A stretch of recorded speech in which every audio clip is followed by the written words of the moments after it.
Anyhow, What do you know for sure? I don't know nothing.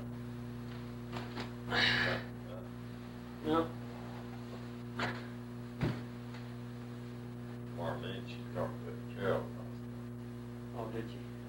She said they was gonna call me up today or somebody, so I don't know when that must. Richie worked. He's been working the nights again.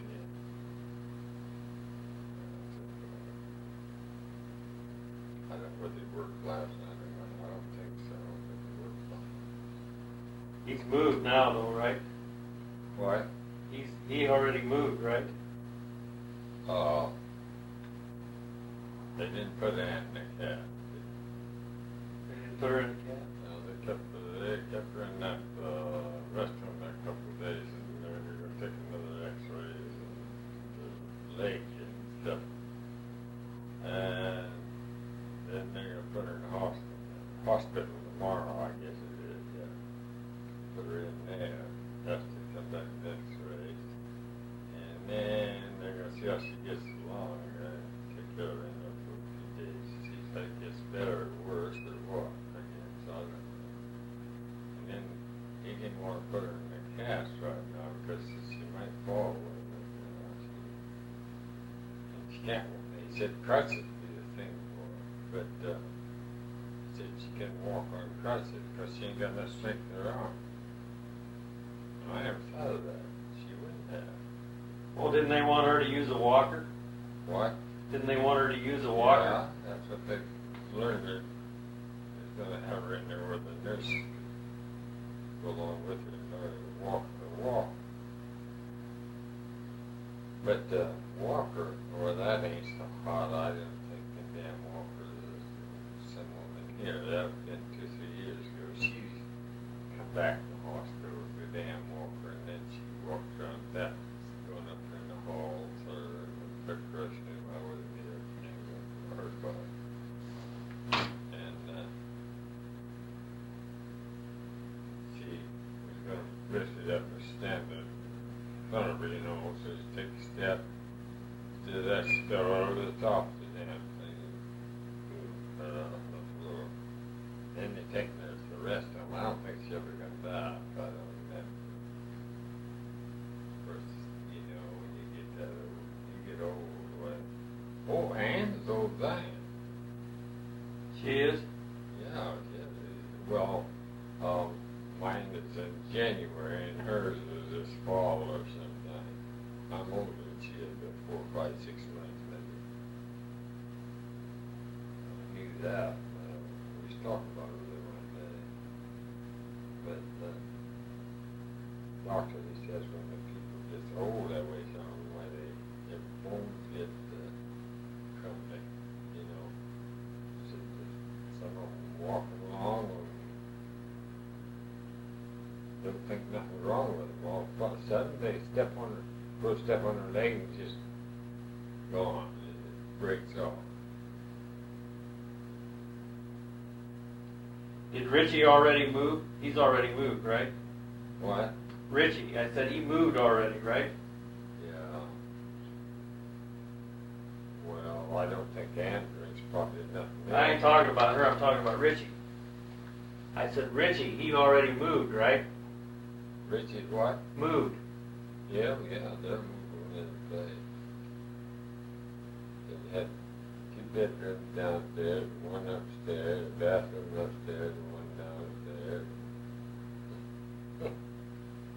Well, that Don and Mitch, they're coming down in 27. They're going to fly down for Carrollton when I talked to her. I thought they'd drive down. She said, no, they're going to fly down. She said they're about a week yet. She said, no. Well, that's quite a ways to drive where they live. Well, yeah, it would be clear from Sacramento. Hell, that's, you know, that's way up north. I don't know how. Oh, that'd be 700-800 miles. That'd be a long, long drag. Be 700 or 800 miles of desert. I bet it would. Exactly what it would be. It wouldn't drive. It'd be an awful long day's drive. We drove from San Francisco down to Phoenix. We drove from San Francisco down to Phoenix, and it took us something like, I don't know, 18, 19 hours. And you and me and Lane up in San Francisco, we left there at 11 o'clock. And we got in Salt Lake City that night about midnight out there on the west edge and stayed in the motel all night. But just right there was 12 hours. Well, from... And the speed limits was higher then, dude. You know that? They were about 75. We drove from San Francisco to Los Angeles. That was 8 hours. 8 hours.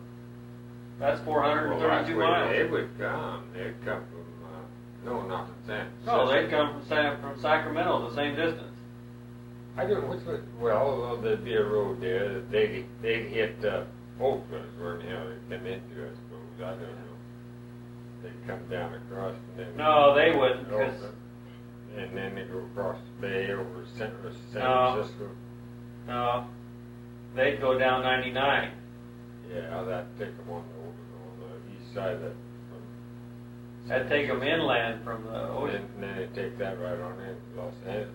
And then when you get to Los Angeles, you got a 5 or 6 hour drive more over Richard. That's what I said it'd be. Well, it'd be 2 days long drive. Nowhere with it. And Don ain't no damn spring chicken either no more. I haven't seen them for a long time. Oh, I don't care anyway. It's a thing that's different. Carol says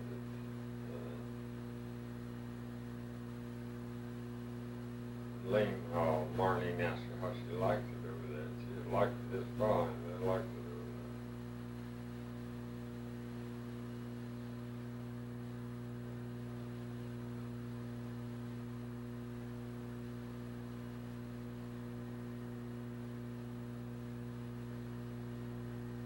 Well, that's a pretty nice house. Raw meat. I said, that's a pretty nice house. Oh, yeah. Oh, I know all of them. I was over in there. Pretty nice, all of them.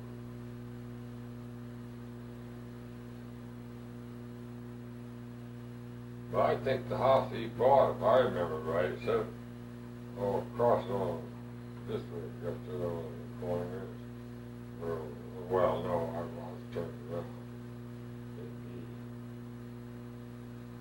be this way. Across the street. Jerry lives here.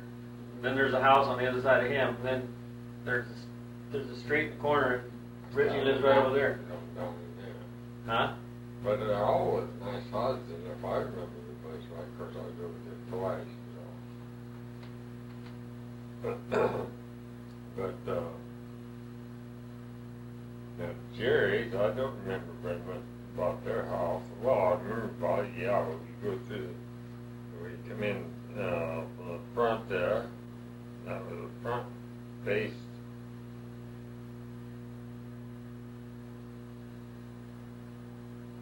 Well, hell, the front of that faced south, didn't it? Yeah, Jerry. It'd have to, because I took around.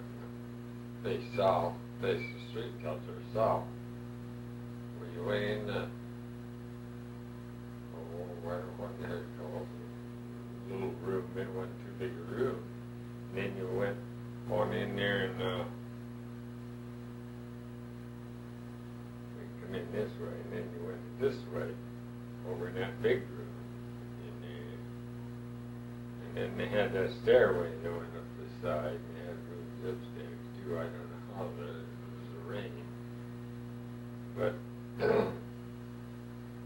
Carol says it's a bigger house than they've got, bigger than Jerry. Yeah.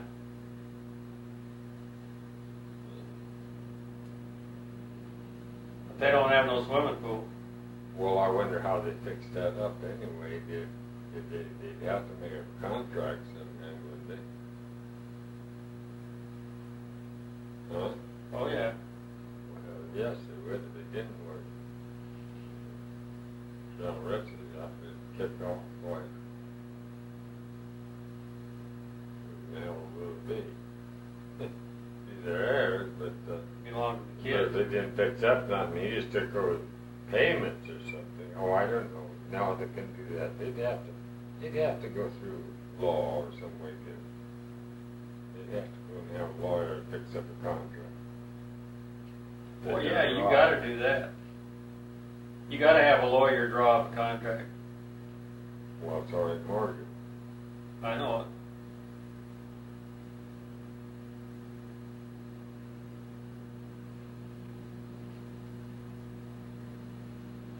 You're gonna have to pay for it anyway. In mine, it's a lot of things. Well, he makes enough money, he should be able to.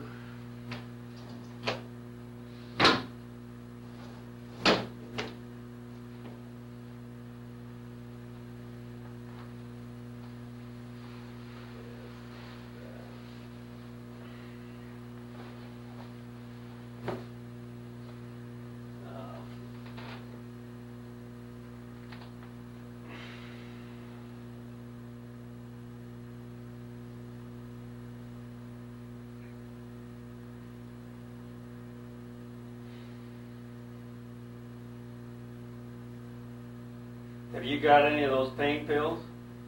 You got what? Do you have any of those pain pills that he gave you before? Pain bill? Yeah.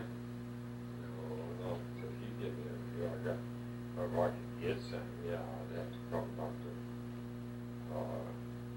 Done? Dr. Dunn, yeah. Because I took them pills out there with me when we were out there, and I showed him when I was taking them for pain. And he said, well, it was all right, they had done the job. And I said, they should really do the job, because I only had to take them about once a day, I think. I don't remember how often I took them. And, boy, they killed the damn pain. But they ain't the best thing in the world either. Well, yeah, but you'd feel better. Well, aspirin will kill it, but aspirin, if I take too many aspirin, I get sore right up in there, the back of my head, neck. But, now if I take aspirin, I want another, I don't know when I took that, but another 15, 20 minutes, something like that. I lose away and I won't feel it. But there ain't no sign it ain't there. That damn leg's still clumsy. I can walk around, no, it don't hurt me, but it killed the pain. But I know last night you left here, I walked around and something there, but it don't work right. I have to be careful or I might fall on the damn thing. Well, that's like a cut. So I didn't know what the hell it is. Old age. You got some coffee? What? Have you got some coffee? Got some what? Coffee. Coffee? Yeah. There. Check right there. Plenty of hot coffee. There, get that cup up in there with my name on it. And the damn thing will stay hot for a long time, long enough to drink anyway.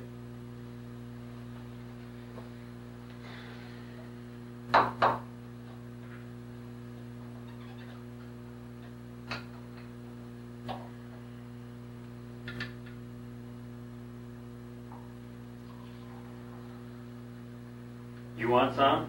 No. No, I eat. This was two left, and I ate a slice of bread.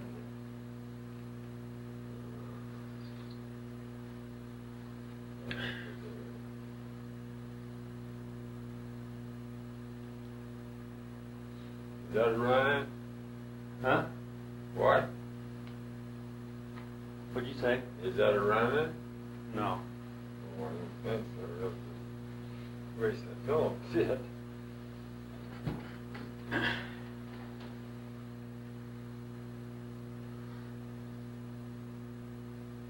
If you know your leg hurts you, and you're careful with it, well, really you wouldn't fall. But if the damn thing don't hurt you, and you get tall, and like I said last night for a little while, You get up and try to walk, and it don't step just like you want it to, and you might fall and really fix yourself. So I don't know, the pain will hurt me anyway. It ain't that bad. Not anymore, kids. That was terrible the first few days.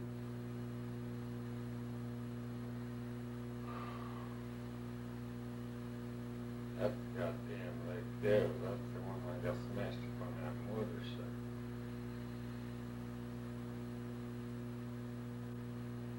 Broke right in the knee.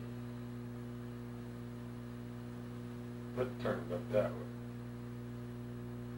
Broke the kneecap right in half in two. You're lucky back in them days that they ever got the thing so you could ever walk again.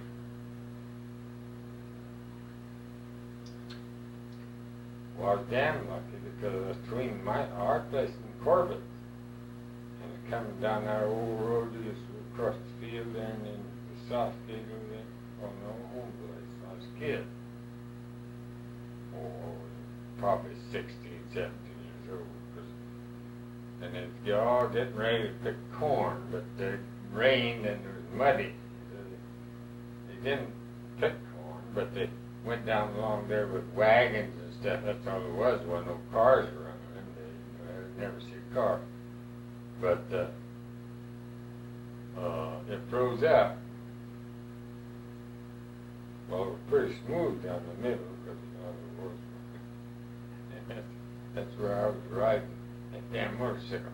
And wow, I started out riding down there. I went up Corbett's, that's where I went. And then I come on Corbett's, and I was going along down there, with that.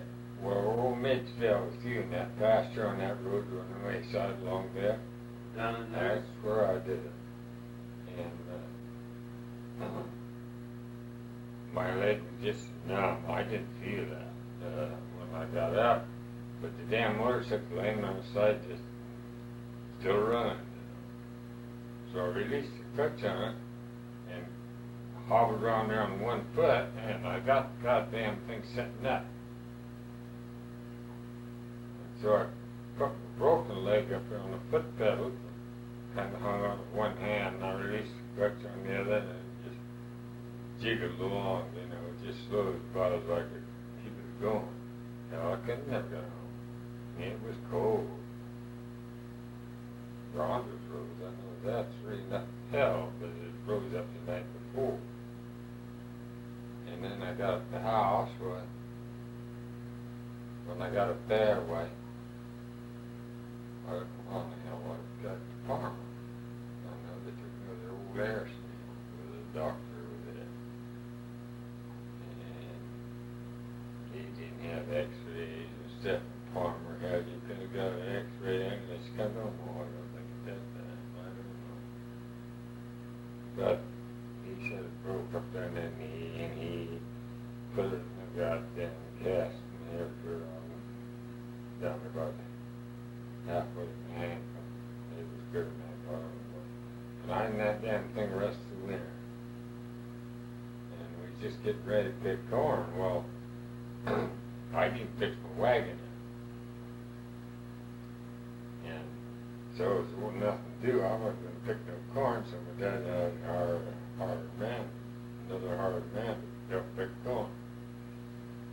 So they finally just got the corn out towards spring sometime. When I finally last got up and grew around my leg, I was using crutches, so they took the cast off. And I walked on it. I'm damn crutches. I got started walking around pretty good. Hobbled around.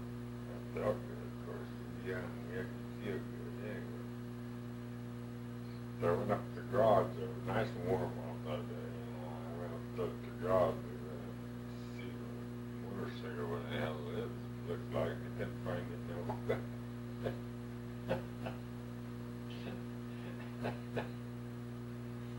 I asked my dad where that motorcycle was. He said he traded it off for a mule, a jackass, what it was, a breeding mare. I said, what? He said, I sure did. He said, he's up in the box stall, or whatever was up in the barn. So he said, now I'll tell you one thing right now. He said, there'll never be another motorcycle on this place. Well, got older, I could see the reason why there shouldn't have been, because it was corn picking time. Well, it cost him $6, $7, $8 a day, you know, for some guy to pick corn, and hell, I was a lot of money then, but all winter, besides the big doctor. And I didn't argue with him. I didn't want to ride the damn thing anyway. But I would after I got my leg all right. Yeah, the doctor went off and got, I suppose I didn't know. How much about that flower trading it off for a jacket? And then he raced and used that. We had, I don't know, 3, 4 of the mares on that had mule coats. The goddamn jackass, he turned him out and corralled behind the barn up there somewhere, and he just got run into everything, come to him, discovered damn food blind. He traded him, I think he traded the gypsies. I don't remember who now, he traded them. But he got some damn good moving coats out of it. And we had him around there for a couple of years. But he finally lasted. He lead him on that pen. Well, I didn't know that he could smell them damn fences or something, because he stick his nose out where his nose takes him first anyway. And he wasn't much bother around up there. He'd find his own feet and stuff. And so one day, somebody left the gate open, or it fell down, or didn't shatter good, or something else. And he got out of there. And he went down across the creek down in there and fell in the creek. Broke his back. Well, it was 20 feet down there where he went. There weren't a little his head was better off. So that was the end of the jackass. That shooting.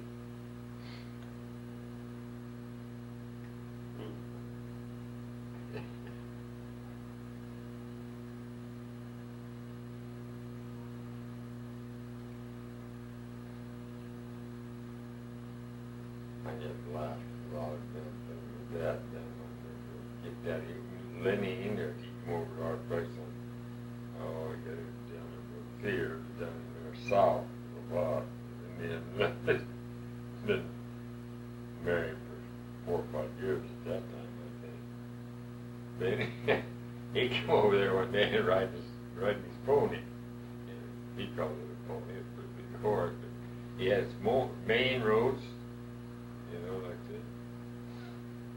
Yeah, my dad never could ride a horse anyway. He'd ride a horse, he'd get done. But he could ride a horse all right now, but then he wouldn't run nothing that he liked to. So Lenny could rode down there in the field where he was at with the farm, that damn Hackadone quarter over there, you know, that was 15 years or something like that. He rode down there and we quit, or he quit, and we was on up in the horses. Well, we drove the horses home, 4-horse team or 2-horse team, whatever it was using. I think it was called Big Coma. Then he said, yeah, he said, you get on this pony. He said, you ride it home. He said, no, I'll drive that team home. That way the dad wouldn't have to walk. And he thought that was, all right. So he got on the damn barn on this pony. It was a good little saddle pony. It was gentle and nice and everything. So we left the field and we went down in the creek, and then you had to go a pretty steep place up there to get up on top again. That was to get over on that way side, on that side of the creek. My dad started riding up there, and her damn pony was so springs hell, you know, and fat. And he started to slide back. And he tried to get a hold of the damn pony's mane. There was no mane to get a hold of. And he just stood on back, and he turned loose the ring. But he feet.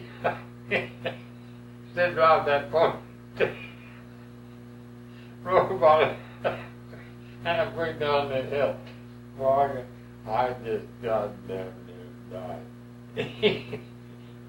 When I got up, he says, Judas Priest says he's laughing. He said, but he got killed.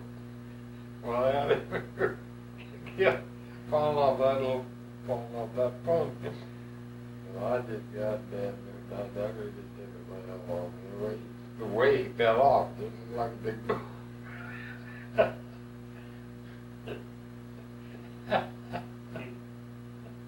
Oh, yeah. Lenny used to laugh about that once in a while when he lived the other guy. Now you never did forget it.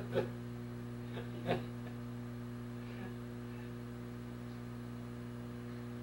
said, Judas Priest, he said he didn't have no means to get a hold of.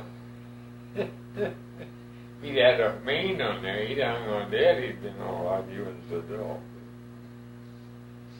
He shouldn't have stood off anyway. Hell, if he tightened his legs up on the pony and hung on the reins a bit tight, that'd have him slipping.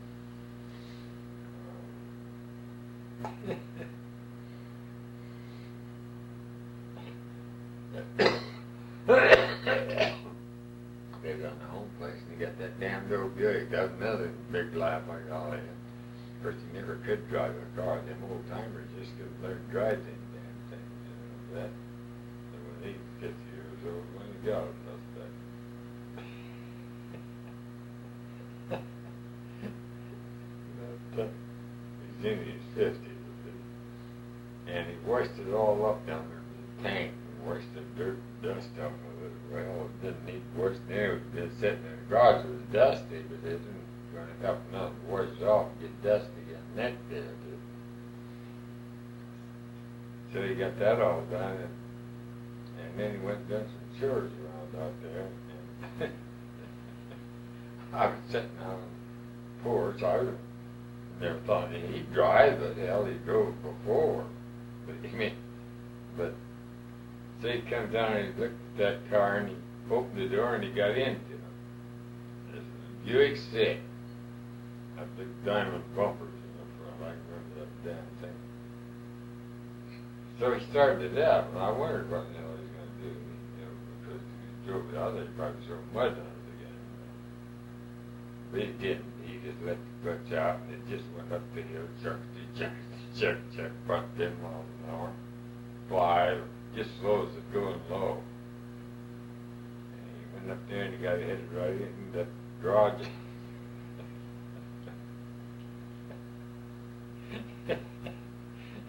Got her headed in there. And he went on in, right on into the garage, just that slow, just ready to move along, really. I bet he wouldn't drive 3 miles an hour, well, like a horse would walk. He got in there, and he built the garage about that much longer on the end, 4 feet longer, I think it was, because the board is all right, but that narrow, hell, the back end of it stick out of there and got it in there. And boy, he got on the inside and they had a cutout onto it. And of course, that damn thing was open. I can even hear it run yet, nothing. He's going to put the brakes on the stop damn thing to that. He stepped on the foot. And that car just went. Just and they had this. You could pull a load of green boy, and mind no damn well to pull anything with it. But that garage was not bolted to anything, just sitting on cement blocks, about 3 on each side, just keeping it silt up off the ground. Well, it didn't have no floor or nothing else. And he got them bumpers up here, north end of it, and that's when he going to pull on the brakes to the other, hit the gas, and here he went, right up across there. Garage and all, he was pushing the goddamn thing. And I bet he pushed him near that tree there, easy. He pushed it twice its length, anyway, probably. And, of course, the quiz went off the cement blocks, it built up dirt and stuff out there in front, and then it couldn't stop. Then it stopped, but the motor was still running that car. He dug a hole, he knocked ground before he finally asked what in the hell he done to kill the engine or to shut it off or what. I never did ever know. I don't think he knew himself. And my mother, she heard all that commotion right now, and she come out of the east door. That was on that big house that burned down. And you never seen that. That was the year before you were born anyway. She run out of the door, and she heard that car driving up.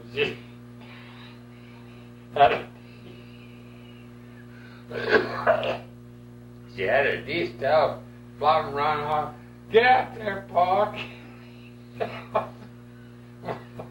I wouldn't keep her going anywhere. I was rolling in the yard, boy. I goddamn near died. That's when I like I had that thing sitting out there.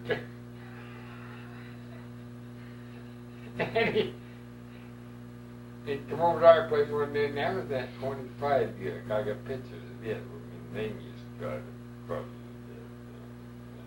the and we did right across the road. That's where we did when we come back from Wyoming. You remember that place? That's where we had old cows. We lived over there, so he went over there one day and drove the car over there. Went over to get his mail, and then he drove up there in the yard. Well, so he said,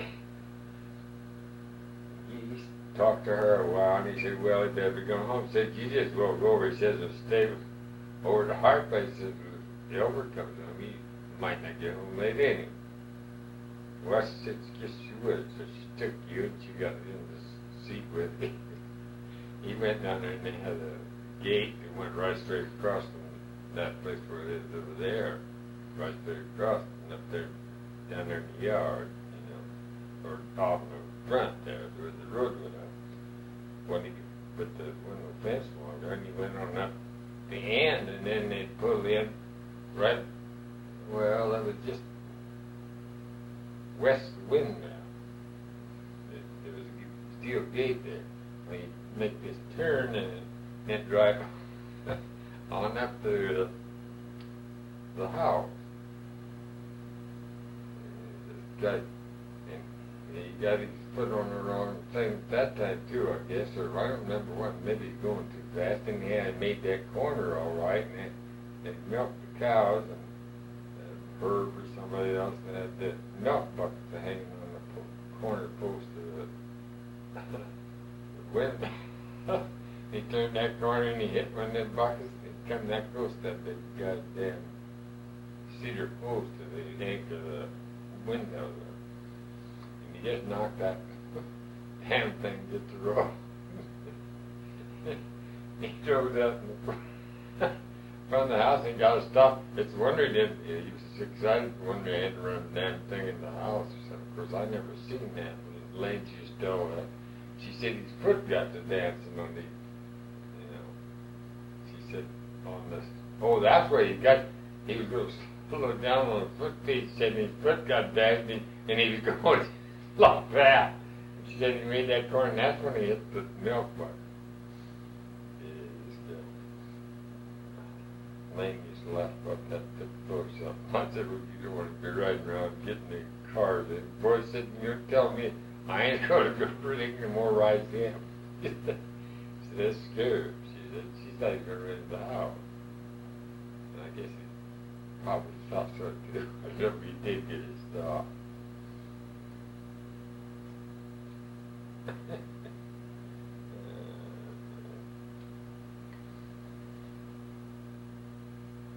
Well, he didn't get very excited that day like he did when he first started driving them Model Ts and stuff. He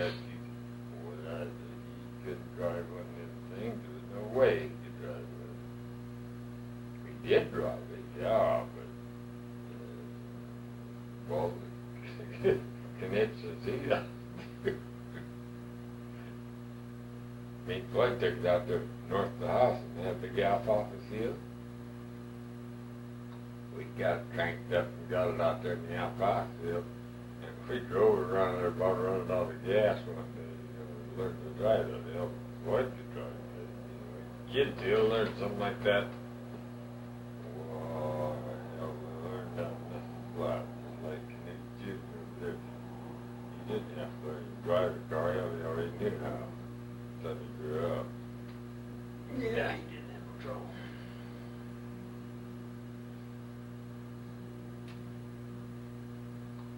There's no sample place one time. We was up there on was doing combine that thing. So lifted that damn car way down in there in the canyon across the field.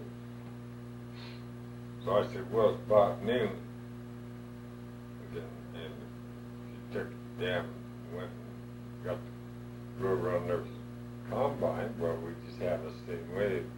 Still be miles on the road.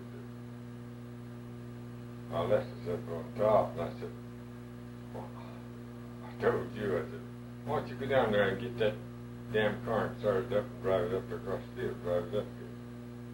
And you looked at me like, hey, you didn't think I'd send you after it.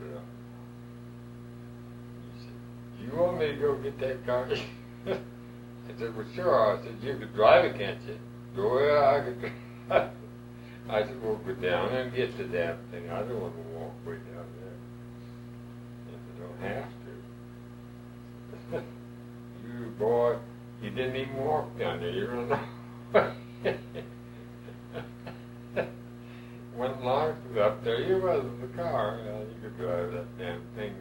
Got up there. You come up there and reached the clutch and stopped the damn thing just like anybody would. Well, yeah, but I've been driving tractors for a long time. You what? I said I'd been driving tractors for a long time. Well, yeah, well, sure, hell, you could drive it. I know you could drive it, but I never told you to before. I surprised you. I sent you down there after. Tickled you to death to get to go, so you get to drive across the field. You were about, how old was you when you lived there? You went to school up there, North Star School. Yeah, well, I was in high school. Oh, no, you weren't that old. Oh, yeah, I was. I spent my first year in high school up there on the Sample place. Yeah, but Richie was only 2 when we lived there, 3. He wasn't even in school. I went up, when we moved up there, Well, you'd be 13, 14 years old, yeah, you would. I was in the 7th grade, I think, when we moved there. Then I was in the 8th grade for 1 year, and then I went to high school first year. And then we moved down on the down on the valley. I didn't think you ever went to my school there that place. Oh yes, I did. You remember I rode the bicycle out from Grandma's out there to get that stupid dog from Edith Young.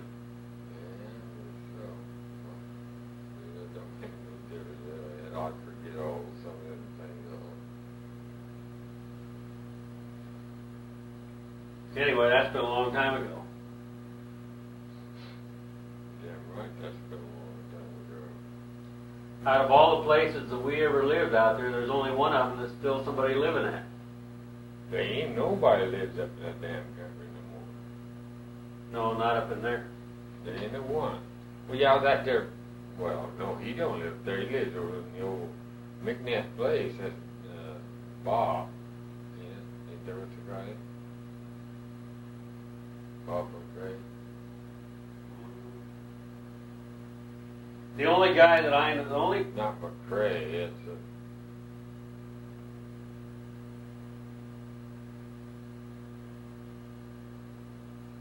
McNabb. Went there, Bob. Yeah, but he's the one that lives up there on old home place where Vivi used to live. Then he bought that place where Joan Uvita lived when Joan Uvita got married. He bought that half section in there, pasture and all that farmland. Bob did. And now I expect they own that whole damn country up in there. He was farming by all of it. He still farms that Hagedorn quarter in there. And then that place south of where I used to live, home place there, why he farmed that. They had farmed it Deviant farmed it first, and then he took over the home place, and Deviant, his wife went to town.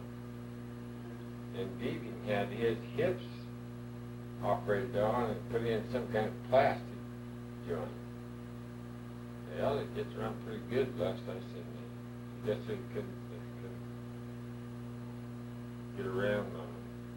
Had arthritis to that or something. I don't know what the hell it was. And he was too ambitious to ever have set still. That carried him no kind of flap. But of course now he sits home. But I seen him up there farmer when Carol Richie did up there. I know that. And they sold a place there in Parma one day, and they had a furniture sale out there in the yard. And he was down there, and I told him to talk to me, and I asked him how he get along. Oh, he gets along good. He joints it, of course he did it for a year or so.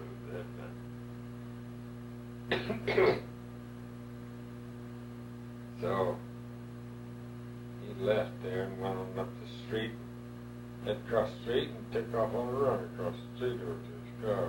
Just get across where the cars were standing. Boy, I couldn't believe it. Boy, I wouldn't even take that place where what was his name? Harvey Carlson. That's all fell down, and we lived in the same place last time I seen that. Disgusted, nothing left around there. I mean, more than the garage and the barn. House is still out there, but trees are good around them, old Chinese elms and stuff. And the roof is all shingled off, just rolled away. And Harvey Carlson's place up there, they used to have that big house, big barn. There ain't nothing there. They got a big, now was some kind of a storage bin or something else, a big garage, or a big long built, maybe raised hog pigs there or something. I don't know. Didn't even drive from there around to town, and didn't very few people even lived on the road anymore. The old Stark place, or somebody lives up there. Everywhere? Up on the Stark place.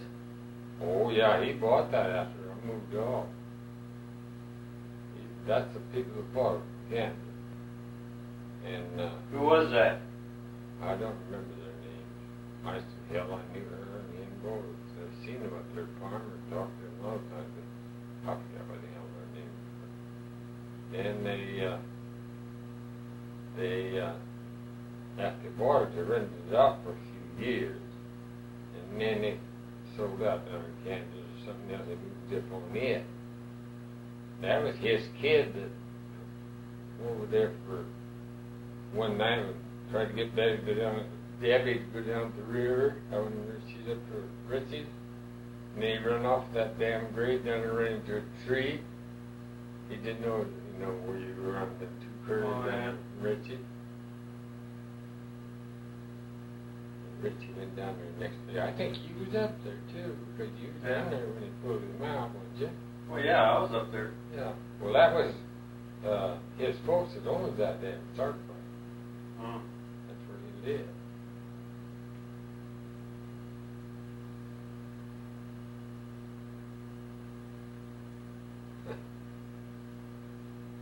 I forgot about that.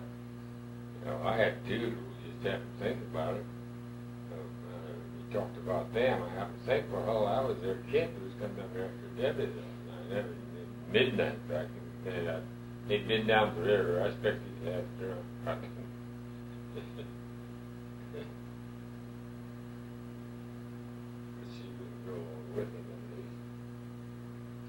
She probably would have if I'd have let her. Yeah, that probably would have she let her. But I often wonder how in the hell she can get acquainted with him. First start off, seen him in Fullerton somewhere? Yeah, probably. That'd be hard.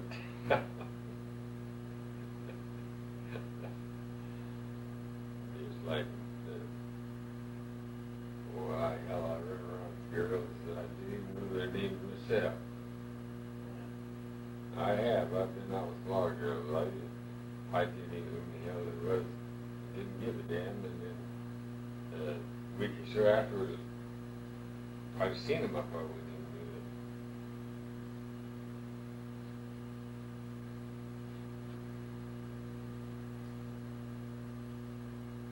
You know, first month's Chauncey Depew, Chauncey McIntyre, and Perkins and me. We all went to a dance at the Warback. Well, there was 3 girls up there all sitting together, but they didn't dance much. And I told Perks, I said, and this Chauncey, he didn't dance anyway. But we always took him along for a gas ticket. He always filled the car with gas we'd get to. As long as he had that funny money. And so I told Perk, I said, let's go there and get them gals to dance. And I said, well, if they ain't got nobody over here with them, we'll take them home. I said, it looked good, there was something else.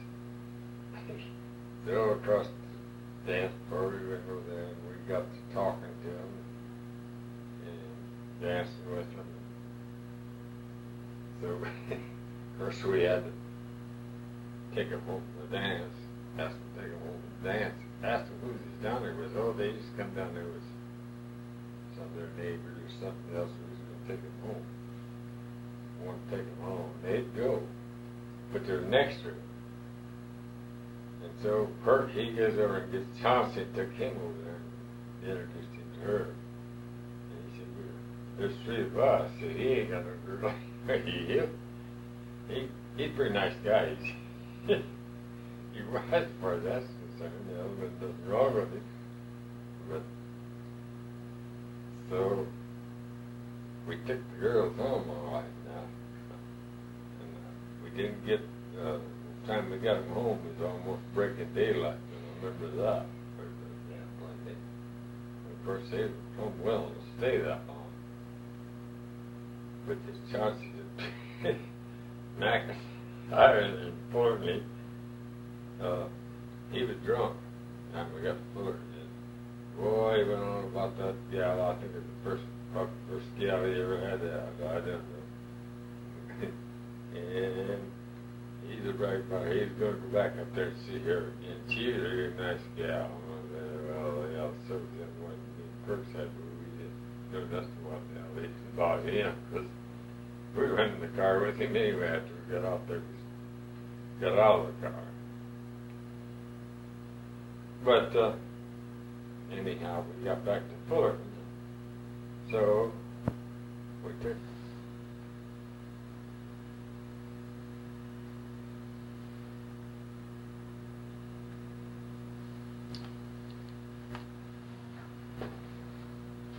Baloney.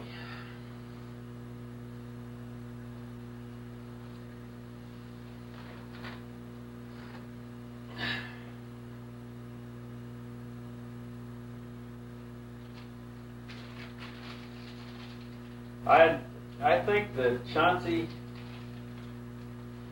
Think what? There used to be a girl that went to school in Fullerton. And she was a McIntyre girl.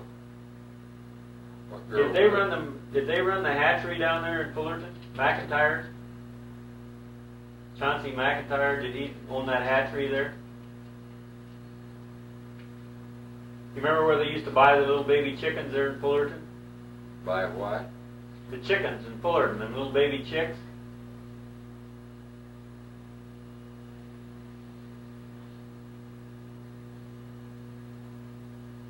You know what I'm talking about? She lived in Fullerton? I'm talking about the hatchery. About who? The hatchery. You know where they hatch little chickens? Where what? Where they hatch baby chicks. Yeah. There in Fullerton. McIntyre's owned that. I don't even know. Anyway, that's where she was. That was that McIntyre girl. I think that was one of Chauncey's kids. Well, yes, I know. But I can't remember. Chauncey Depew, I know he run that damn plumbing shop. Not Chauncey McIntyre, I say Depew. Yeah, there's no Chauncey Depew up there in Wyoming. Well, who owned the hatchery? Hmm? Who ran the hatchery down there? Who run the what? The hatchery. Who run the what? The hatchery. You know where they hatch chickens? Mom used to go down there and buy baby chickens down there in Fullerton at that hatchery. Yes, I know. I know where you bought chicken down there, and this here. McIntyre's owned that. That kid up on the hill, remember what the hell's his name? Knute? Yeah. Well, he married his stepdaughter or something. Maybe that was that McIntyre girl. Well, yeah, but what in the hell is his name run that old hatchery and sold the chickens and stuff? Well, that's what I'm trying to tell you, that was McIntyre. He what? McIntyre's owned that. Or at least they ran it. Because Marjorie, that was her name, Marjorie McIntyre. Oh, I can't hear a goddamn thing. Oh, I know what it was. No, it's a pretty good no, I don't. Some aspirin tablet. No. That does my nerves too many years. I know that. Anyway, Marjorie McIntyre was that girl's name, and I think that her dad was Chauncey. I don't know if it was, but they owned the hatchery in Fullerton. Yeah. Well, when I was up there this last time, I couldn't even hardly find out where in the hell Ray Marshall used to live, you know. Well, she still lived there. She still lived anyway. She even home, but then I thought, I'm trying to figure out where in the hell my dad used to live when he died. And my mother, hell, she lived there when I don't even remember. I don't know where she lived. Yeah, you did that time. I'd like to know where it was, but I don't know where it was. I don't know where it was. You got the least idea. I know it rained down there and the basement walls caved in. When they first moved down, it was right straight up from Main Street. You're out Main Street and on that way side, and I can't pick out the house. That was where it had snake crawling around the floor. That's where the basement caved in? Who? Remember when it rained real hard and the basement caved in on that house? The whole wall caved in. Who owned it? I don't know. I said the basement wall caved in. I don't even remember. You remember the foundation caved in on it? Foundation? Yeah. Yeah. They had a basement down in the bottom. Yeah, it flooded or something and the wall caved in. And then she had snakes in the house after that. Well, that's how a snake got in Yeah. there. Yeah. And the Ivy's boy, they bought a house there in town too. Now, I don't know where that's at. That's up there that way in somewhere. I know where Vern left that. You drive right up the goddamn street, you come through the end up there, and then there's a great big story house there. From out there, that's where Vern lived.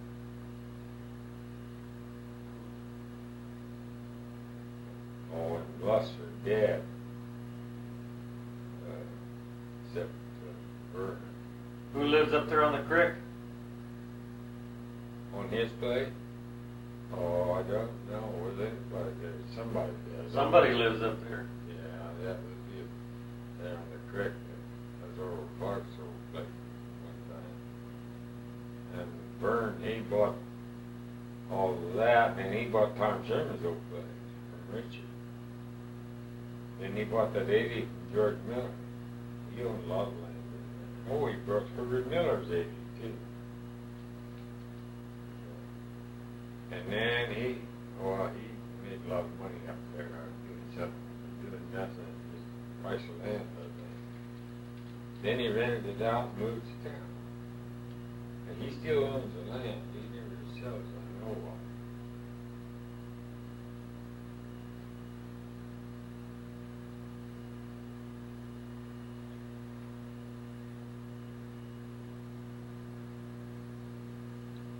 You never did see Richard Knute around. But I don't imagine he's there, but he's down in Columbus, where that's where all the rest of them are at. He lives down there on Bull Shoals. Oh, you're thinking of that plastic. Oh, yeah. Joe. Richard Cuda, that's Frank's kid. Yeah, I don't know where he is. The one that shot his arm, got shot in the arm, something down in the river. Oh, yeah, they used to come over there to our place to stop in and while they were running. I don't know whether it's transport truck or he hauled gasoline and oil and stuff. I think that's what the hell he left. I know he stopped down there one time, sat down there for a couple hours. And I seen him down there to Columbus, and that's been about 4 or 5 years ago. And that's the last time I ever seen him.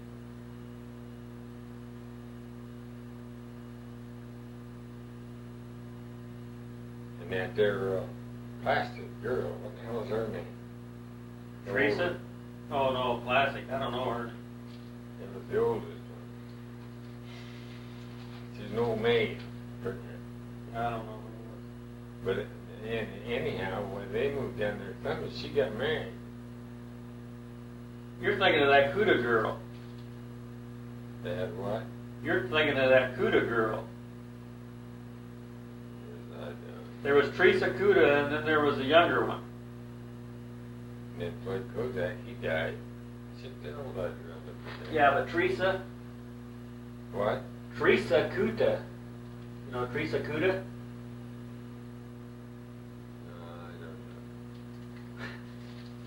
Well, you know the Cuda girls. There was 2 of them. There was a young one, and then there was an older one.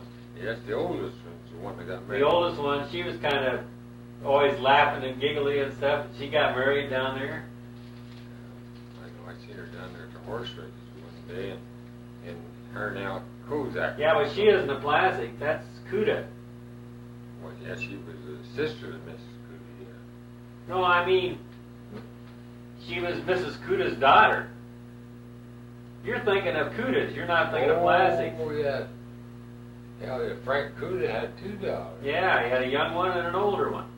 One of them married that guy down there by Columbus. That's right. And the other one, what got from her? Well, she got married. I don't know what after happened. that. We wouldn't know. But I can't remember her name. I don't know her name. I don't think I ever knew. Well, I probably did. Teresa? Well, Teresa. maybe Teresa was the young one, or was she the oldest one? Teresa was older. She's the one that got married. It was the youngest one. I don't know her name. You know, she married one of them, I forget his name, if I can think of him. Take Christ, I ain't even trying to think of it. I never thought of him for 40 years. I mean, I'm going to remember it up.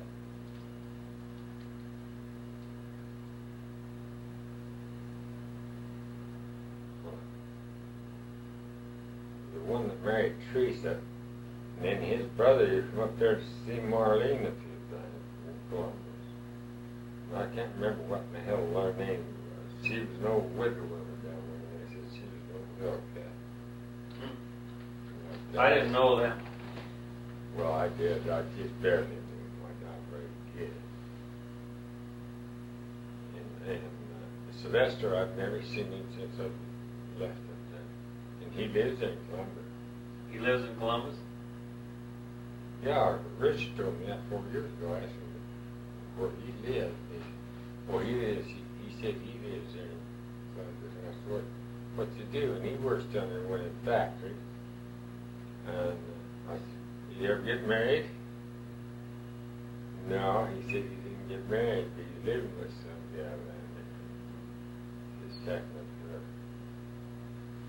But he said he did a couple of years at that time.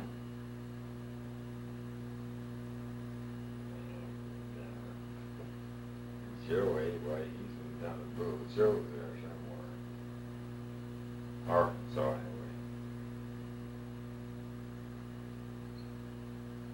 Richard Cuda went down there and tell me there was being lame about that over there in farmer, he went down there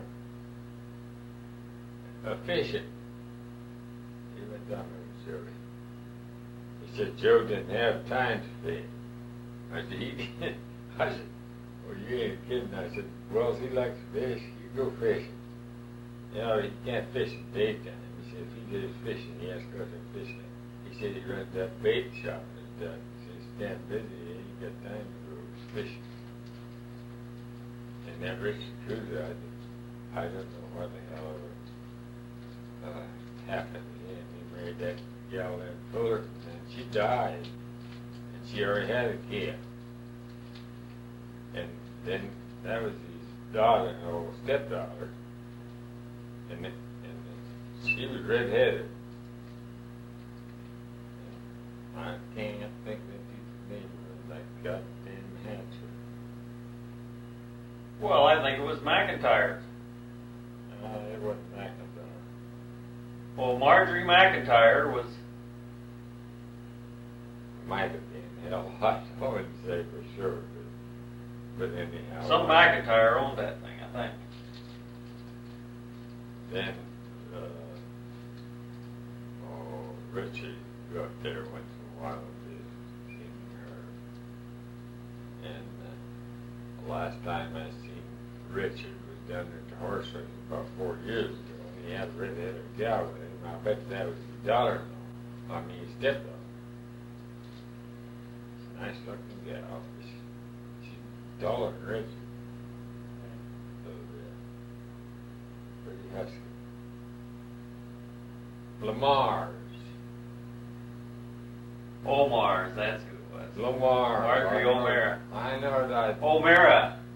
I had it wrote down up there somewhere, way back there in the long time. But It wasn't McIntyre, it was O'Mara, that's who it was. It was Lamar. Omar. Lamar or Lamar. O'Mara. That's what her name was. O'Mara. That was the gal he married their daughter.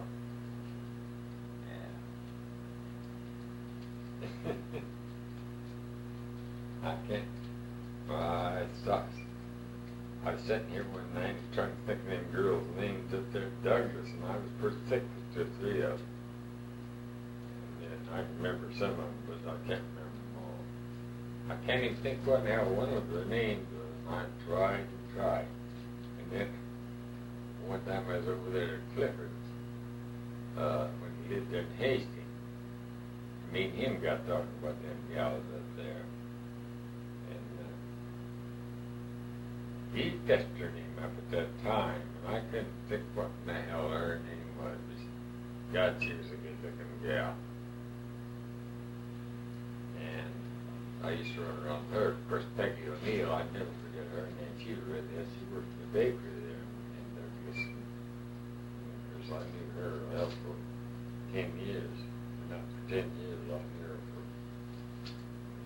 for 4 or 5 years running around with her. She worked in the bakery, and I'd go in there, and that's where I got acquainted with her. Well, go in there and order 15, 16 cakes of 3-pound cakes of about 50 pounds of recipe yeast that were going to a lot. And then he'd order down Canterbury and take her around town.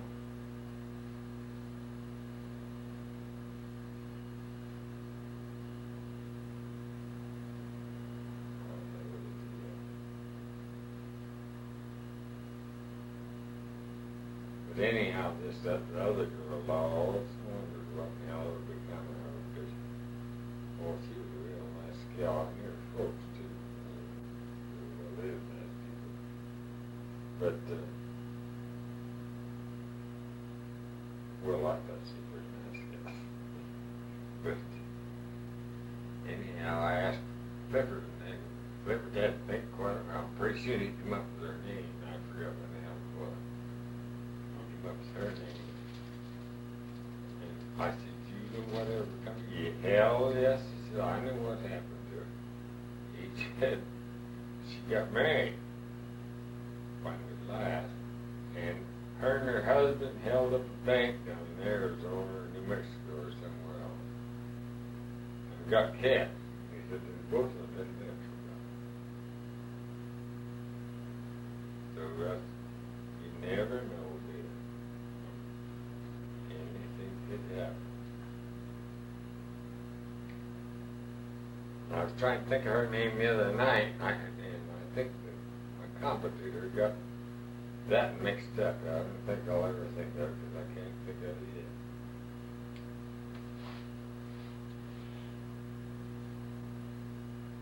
Of course, some other gals that lived on the ranches, well, hell, I remember all of them. I've seen them.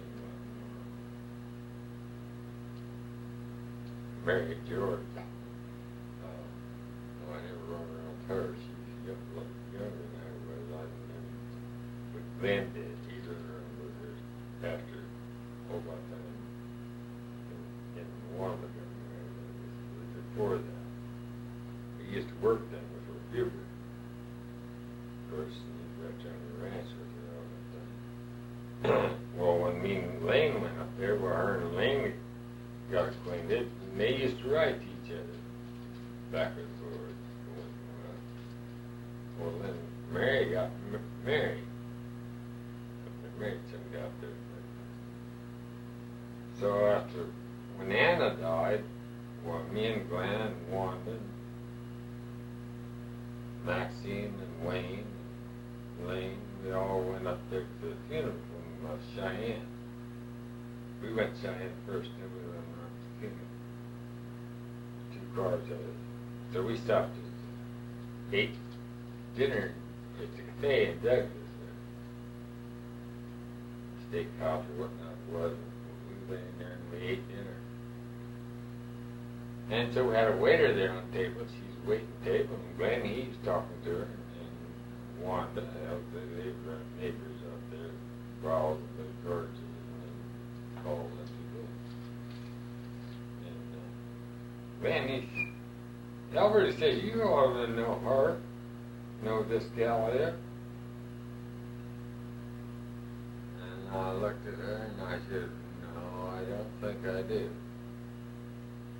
She says, oh, yes, she did. When she said that and laughed, I knew who the hell it was. I said, oh, well, yeah, I do now. I said, Mary George used to be up around Lane. Oh, well, she said. And she says, I often wondered, she said, what happened to you? She said, we used to write letters, and we just finally last didn't write anymore. Well, she said, when you get married and move that far apart, she said, you're hard to write letters. And then they got to visit around there. Of course, we visited around there, always eating and everything. We got up and that again. And hell, I knew her from the time she was that high on that. Just like Martin George, she married Dale Anderson, Stanley's boy. Well, she went to school with him. Orland, Dale, and Harold. They all went to the same school.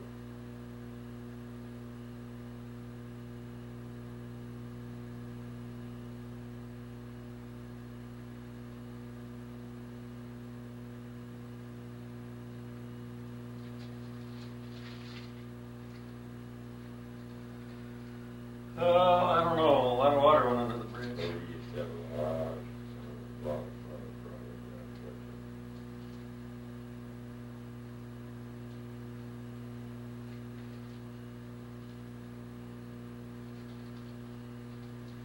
there. I wanted to go fishing this weekend up there, but I never went. Gonna go fishing. I said I wanted to, but it's too cold. Oh, that's too good. They won't bite. They won't bite anyway. They had too much rain up there. You know what? We live on the river. I know what they do. The river raises, they just eat trash and they eat everything comes down the river, and they look like a poison pup. Gets one weighs a pound and a half, and you think you weigh 5, will look too dead. And so then they'll just lay down and they won't even feed, I don't think, for a week. But now next weekend might be all right. If it stays warm and dry all week, why, Then it's going to start to get good fishing. And then on. About 1st June, it'll be real good fishing. I'd like to go through fishing myself. Me and Ed was going to go up there. When it warms up, I said, well, middle of May might be all right. We didn't get going up there. I said, you know, they might up there because Monarch was up there last Sunday.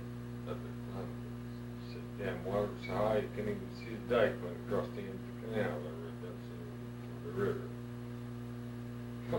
They ain't on the canal, that's on the water that comes out of Columbus. Maybe the Loop River isn't that high though.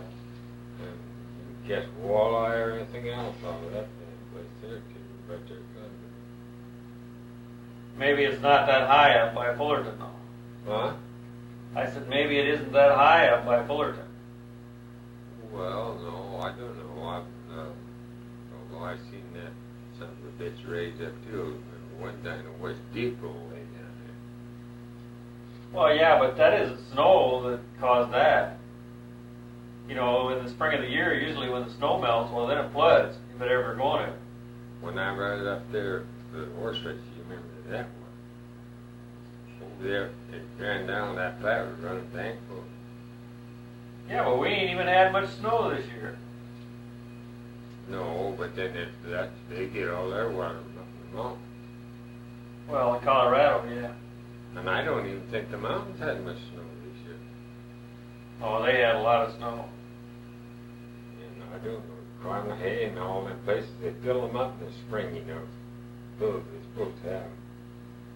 And then they turn the damn stuff loose.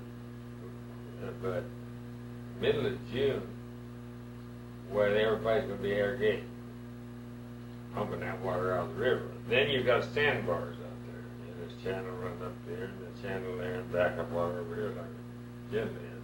That's when I like to fish there, where you can get some water. Good. Well, if I was up there fishing, I'd go on that bridge that way up about a mile or so below the fall there in the canal up at the shore. And then it comes down there, wherever you go out at the door, like you're going forward, and then make that turn and go up there in the first bridge that you cross over that canal. That's to get up there a ways, right? Before you get up there to where you turn in the falls and stuff up there, you know, in the head gate. And then fish up that bridge. Oh, that's pretty good back trip down to that. Well, not really. I never did have a good look on the goddamn canal.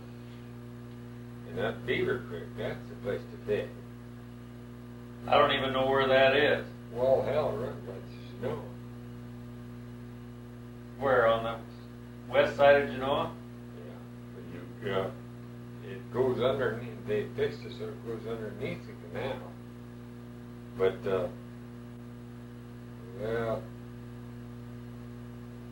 you go down there where you turn to go to Fullerton, don't turn there, turn left, and right down past that graveyard. And you go right down there about a mile, and you'll hit a dead end.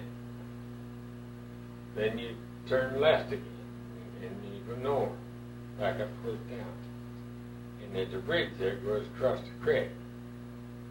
And that's about, probably a half mile or a mile from the river. And that's where in hell you can really catch fish, right off that bridge. And the water, it's just about like this room. Probably that deep, I don't know. But unless it's a flood stage, which ain't no good either. But boy, you can catch fish in that damn Beaver Creek. They all swim up in there. On the flats, eh? You can't force anything in there. And me and Maxine and Lane went there one night fishing. We got down there about dark, about sundown. Get dark, get dark. And Jesus Christ, just catch them one after another. Nice catfish. But you couldn't get down on the side, on either side, because there's too much weeds and stuff down in there. So you couldn't fish on the side, you had to fish off this bridge where you You just toss your bait out as far as you can that way. Let it go out there, and well, you have a bite in no time. Them damn things biting, and I got one on. I tried to get him up on the bridge. And of course, he's flipping around, you know, and he bought like that. And he come off the hook or something, and went back in there, and the goddamn mosquitoes eating us. If there's a good breeze, they won't be there. Mosquitoes, you know, they would up on the bridge. So, and they run me out. I remember that in a hell of a hurry, and they did Maxine too. We went in the car and got in the car, and we thought they'd give up pretty soon. Hell, it was Lane and Wayne, they stayed on that bridge, they catch fish. Well, I think they catch about 7 or 8 apiece. Nice. Hell, it made lose some trying to get them up on the bridge, you know. You had to leave them, and you had to just take them up and hope the damn string didn't break.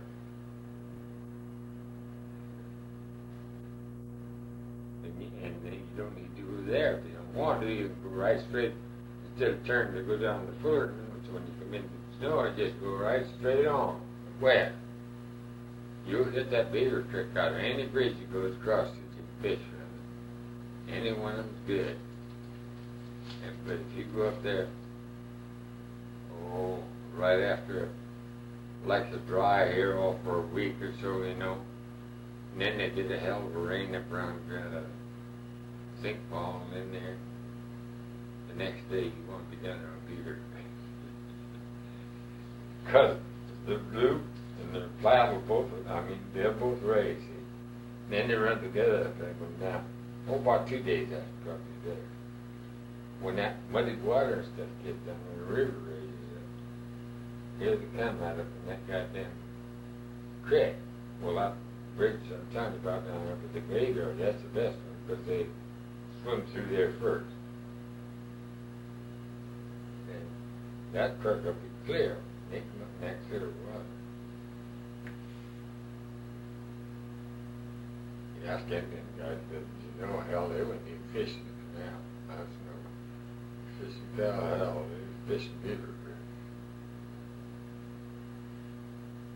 And then you can't get down to the mouth of it where that's in the river, or we probably could. If you knew the guys that owned it and stuff, maybe. Oh, no, they wouldn't even let you in either because they did, but you just can't do that anymore.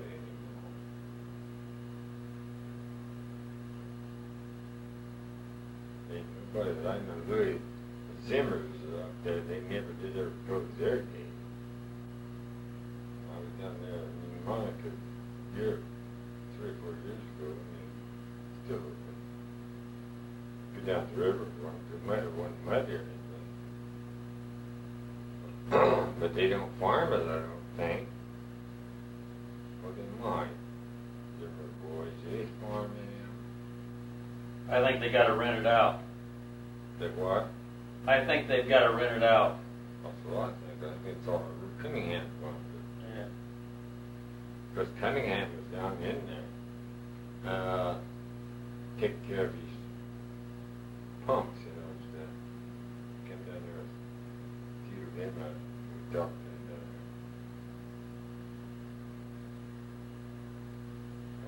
we used to have. Most of them places we used to fish down there, I think, like were Pearl Lawrence's. Well, hell, I don't even know who farmed that. Yeah, probably Cunningham's too, for all I know. They farm that big valley. They even farm Mike Udendus's. I think Brown probably does. Who? That Brown kid. Well, yeah, I don't know about him. Well, he bought that. He don't join the river anyway. Henry Russell's place is between him. Yeah, but he farms at Pearl Lawrence place. Pearl Lawrence? Yeah. Well, yeah, that was Brooks' place. You know, Brooks farmed that one on Pearl Lawrence. Yeah. Did you ever talk to him lately? That Brown? Yeah. Oh, not lately, no. I bet he does farm it, 'cause that'd be his right for him. I talked to him. I can't remember where I was. I was at some sale. I talked to him. I don't remember when that was. Well, there ain't no road down there. It's a real place to get the river in. And we never was one. Or down that steep old bank, they made one in there, but it was south first rain it gets. And we don't need to be down there anyway. I wouldn't go down in there anyway. He used to and lived in there. It was good enough to get up and down the hill and get the road good enough. You can't walk there down the river. You ain't supposed to be fishing anyway. Well, I can get down there with my four-wheel drive. Oh, yeah. Oh, well, yeah, but it's a lot easier to get through the Lewis place there. You're in the Pearl Arts Drive there, and then turns to that gate and down there. That's all no hill to it. But you want to be damn careful down there.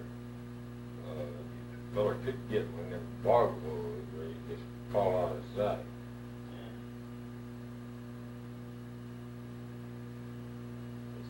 It's a place down in, but in the summertime it's hard water.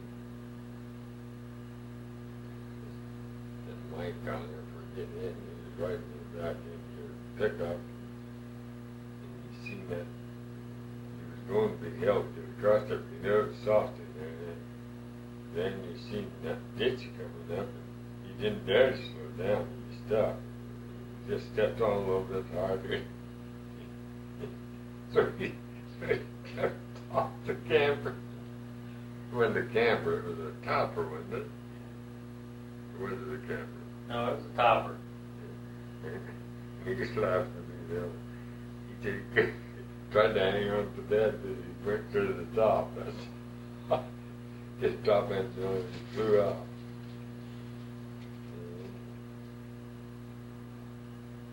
Danny, he was up to my place there in Farmer a couple of times. He lived in Lincoln. He got married. I expect he still is.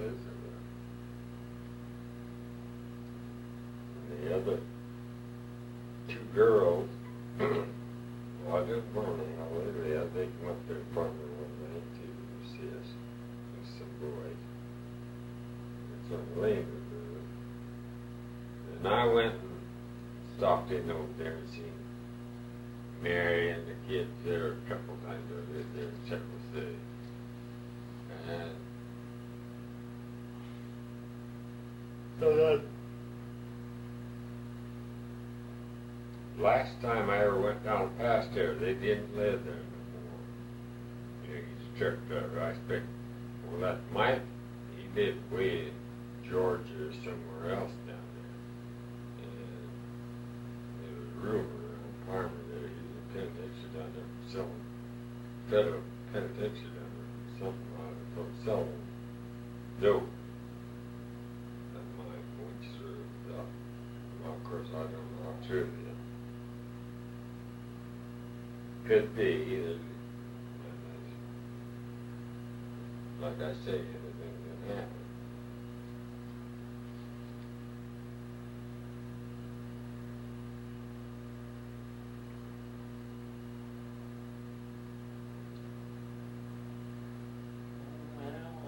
They're pretty good kids, although.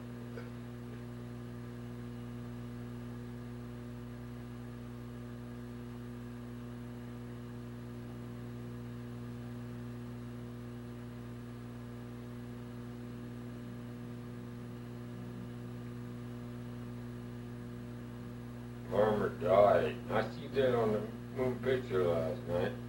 There's a town over in Iowa somewhere, not too far from one. I think the bank went broke over there, and some other bank that took it over.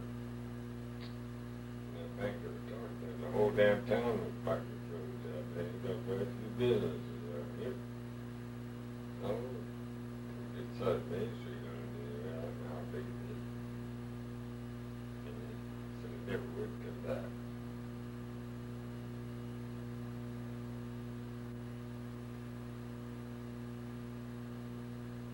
That banker that took that over, he said they had it. Nobody lost any money in it, so that bank took it over. something in the present bank. And he said, it ain't my fault. He said, all the money's sitting here in the bank. He said, we got plenty of it. He said, it's all plenty of money. But he said, that's other people. He said, the banker does take care of it. He said, no way. He said, you can't rent it. You can't lend it out and just hope to get it back. You got to have security. Well, that's right. You can't go in and buy $100,000. So you think you buy a couple of houses or something else and make some money on them, they ain't gonna loan to. You got to have security. And he says all them farmers are in there. He says it's deep now they'll never get out. And then the businesses, all the tractor shops and stuff around town, they're all closed. Well, hell, they're all closed to farmers.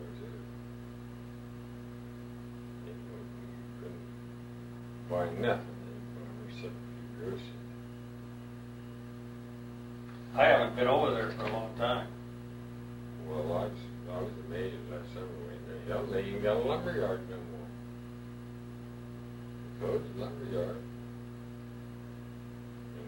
In Dinsdale, they tore out their whole feed yard out there. Along the road out there. And there just ain't nothing left. There ain't no industry. Then, Limmerman, they closed their chicken hatchery and all the egg factory. And that's where a lot of people ought to work. Which I don't blame them. They got to help. And they went and sold it and that land and everything in high prices in a hard time. None of them have to work anymore.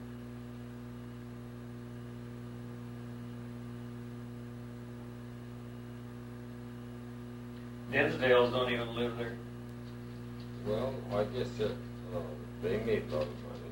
Yeah, I mean, they didn't ground on that most of the time. They didn't do it all at once. Dinsdales don't even live there no more, do they? Who? Any of the Dinsdales, they don't live in Palmer, do they? I don't think Limerick. Oh, yeah, Water Limerick does live there in town yet. And I think they all three did. They still live there. But the one that married Mary and Dick, not Mary and Chuck, they go out to Las Vegas in the winter from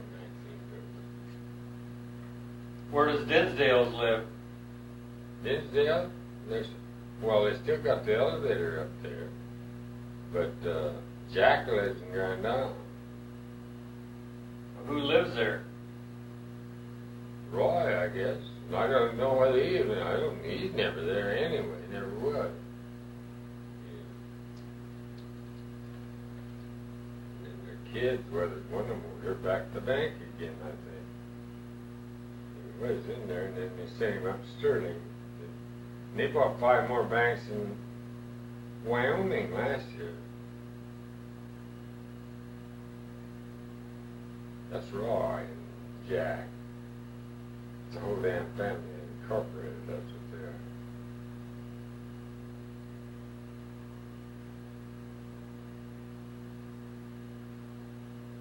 are. All that's left in up there is a liquor store. In other words, it sells a drive-in liquor store. And the undertaker brother guy, I think he's still there. It must be. And the post office. And the beer joint. And that one grocery store that Miller used to run. And that's all. And on the other side of the street, all there is a gamble store and the bank. And that big building there down the corner where Dr. Racine building used to be. That's all tore down. We got a bulldozer down.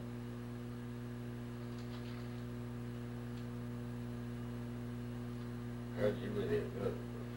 I'll have to drive up there the next time I get over that way.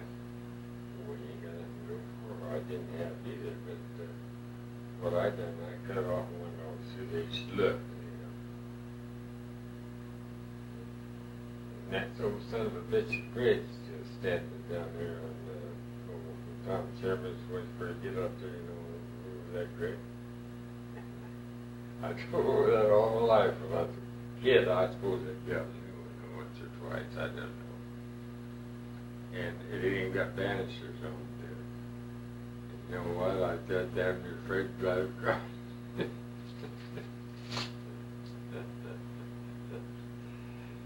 And down there on the old home place, I don't even know where in the hell the house that's for sure. I don't either. Because, well, they went bulldozed all them damn, the farm the whole thing.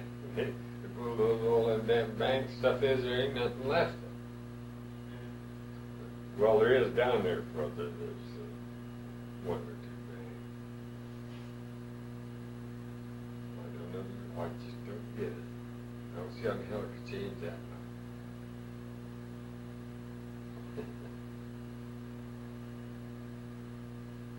Nobody lives in there. Hell, there's nobody lives in none of them places. Ern Miller's place, or over there where Hazel Swanson used to live. Well, there ain't nobody lives there. You can drive. Well, you could drive in Charlie Campbell's or Morris Campbell's place. Go right straight south, and you could drive from his place right straight down the river. I don't. Nobody lives there except that one guy who lives over there yet. His name.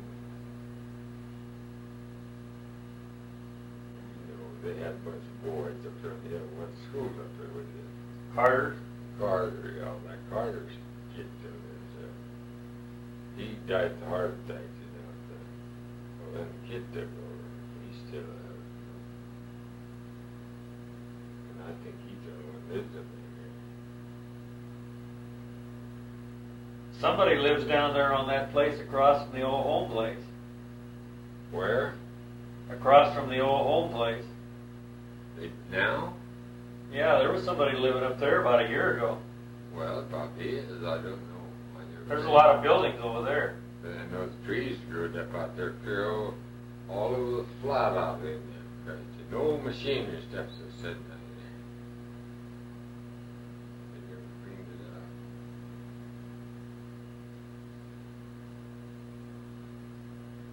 Well, there's some guy in my way bought them 3/4 in a row,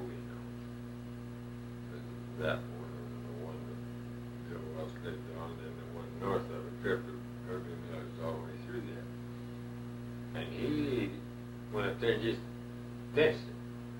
Only post more, and he just used the whole thing for pasture. That was after that lemon he bought. Well, he didn't buy it, his mother. They bought it, and then they rented it out to the government. They got $11 an acre for 13 years. And they didn't give them the $30 an acre. Goddamn. He ain't never done nothing. He lived downtown in the saloon and played cards. Then when they sold that place, well then him and his mother went back there to Iowa. That's where they come from first started out. Well, then there was some guy from Iowa who went up there and bought it. And probably some of his people he knew back there. I didn't know what the hell they get for it. Give way too much to get in it.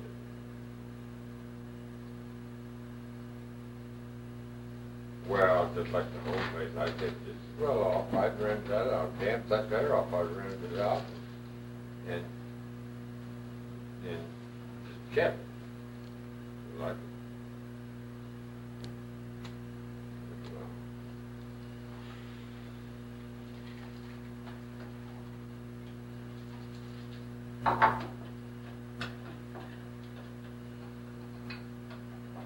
that there,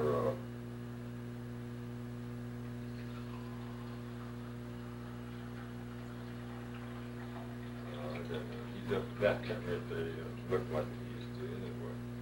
There ain't even no hills up there no more. I don't know. Used to be one on a lot of a quarter of the land, or that section of the buildings all fell over. There used to be some hills up there. There ain't even no hills anymore. It ain't the same kind. They never will farm it again.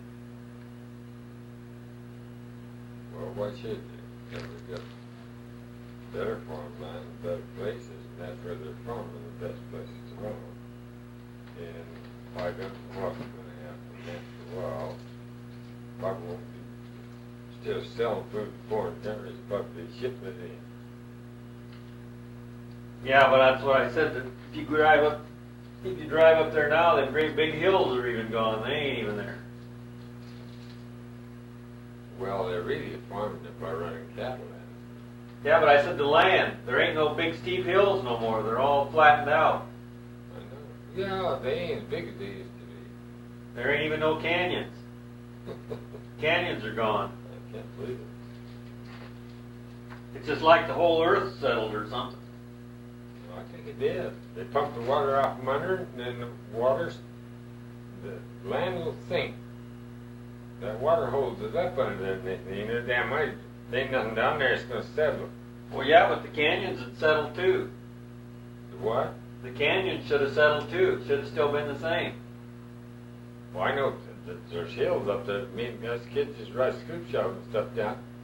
There ain't no hill out there no more. You couldn't ride one down there now because there ain't none. I never get the goddamn thing. That just beats me when I rode drive there. That's what I said. It ain't even the same country. 1,000 years from now, before it could come back, of course he won't, but if he did, you wouldn't know where in the hell he's at anyway. You would. If they took all the people off of the earth right now, and nobody came back for 100 years, is all it'd take.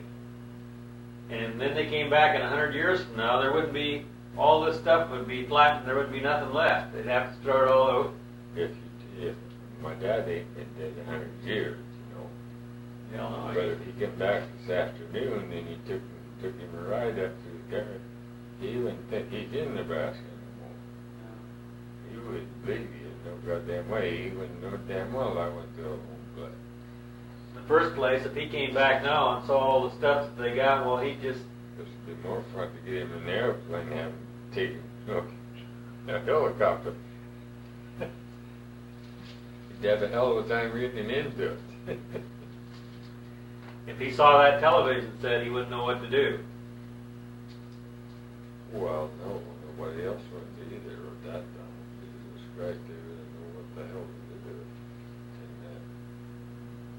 And I don't know how long it lasts anymore, and them old ones always having trouble with it. They didn't even have a TV set when Grandpa was living. No, they didn't have no television, not when he was alive. No way, they didn't have that. You're right. Well, Mother had television. No, she never had one. She might not have it, but she's seen it. She seen it. She didn't like it, though, she said. I know we had it out there on the farm before she died. Yeah. But she didn't like to look at it. I don't think she's interested. She wasn't. She wouldn't let my dad look at it either. She didn't want you to turn on the goddamn television. She wanted you to talk to her. Well, she didn't want you to listen to the radio. Yeah. I remember she used to take Grandpa's newspaper away from him because he was reading the damn newspaper. He'd have the newspaper in his hand and he'd be listening to the radio. She'd go shut the radio off and take his newspaper away from him. Well, them old timers, they couldn't change that fast. I couldn't hardly change that fast myself. I mean, you couldn't do that. Christ, you used to get harness up horses, and hook them up to drive them on a stack of team and all that stuff. You know? Well, these guys, they just went right from that to the goddamn mechanic corn picker. Then they thought they really had something. Pretty soon they discovered they could put rasp bars on there and just pick the corn right through. for the corn head when they're combine. And now, we used to, we had 21 head of work for us. I even got pictures of everything in there somewhere. And it was me and Floyd, my dad, and we had about 140 acres of corn. And boy, we worked every day. I'll tell you, to get that cultivated and everything. And then when it comes time to pick it out, whether most of the same pickers come back and can different places that they're picked because they like it there yet. But if you've got that corn out in time, by Christmas, when you had to pick it all one, and you picked it wore it out, scooped it around. You picked it one at a time, hauled it in, and kicked it out in a big long pile or something like that, or you scooped it in the corn crib, and it wouldn't hold very much anyway. And then you got it full, then you have to unload it in the ground.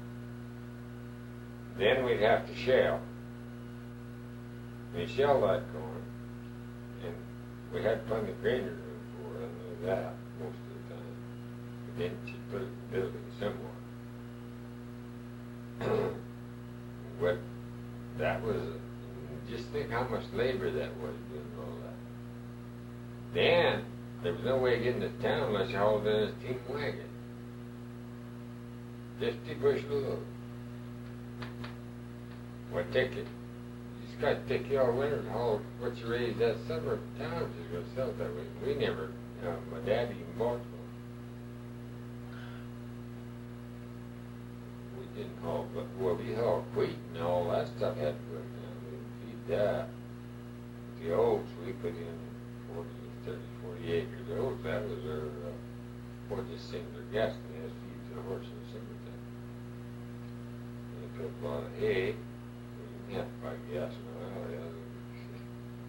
oil. Then we raised about 100 head of hogs, then feed out a bunch of cattle every year. We used to have lots of cattle around that old place. Nice kid had over 100 head.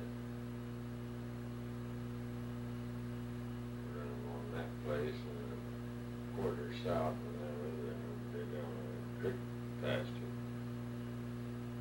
That was the milk hog and stuff. And the stock cattle got they stayed in the fattening yard probably all the time. I don't know. Then we had to drive them goddamn cows when they took them out of the fattening yard and we wanted to ship a carload to Omaha. You had to order a car over there, farmer.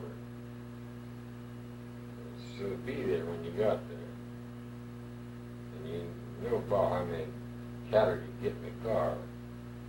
Then we had to drive them goddamn cows from there, clear farmer or farmer, clear down their stockyards, and then load them in the goddamn car and then go up to people and bill them out for them.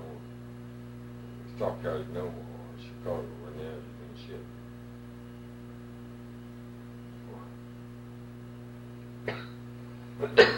Hogs, you just couldn't drive them, of course. So they hogs, why they take them and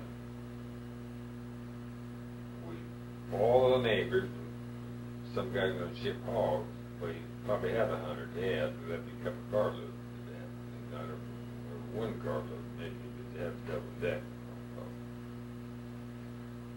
So we'd all go over and get a team wagon, 36-inch top box, put an extra box board on the top. And every one of us take a load of hogs with them. And then they'd call in, farmer had about 3 or 4 cafes at that time, and called in there and tell them, because we were shipping hogs, you'd call in there and tell them all they were going to be there for dinner. Well, we'd get in there and then we'd unload all them hogs, and then we'd have to load it, run them up to Houston, get them in the boxcars, and there's about 3 trains a day went out of the farmer, freight, 2 freight trains and 1 passenger train. And then you build them the Omaha stockyards. And of course, you get down there, they unloaded them and butchered them and sold them the same as they do now. check back. Sure time after.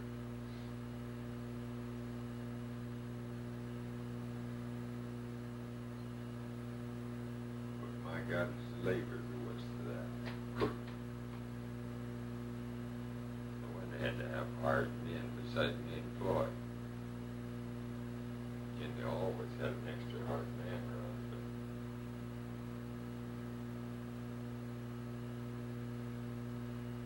But whenever you scooped that corn up in the corn crib, or dumped it out there on the ground, then you had to get a bunch of neighbors in there to help you for one of them.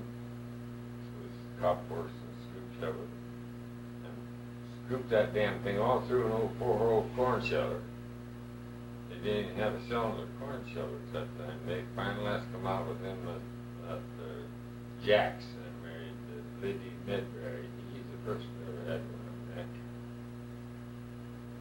And he's paid.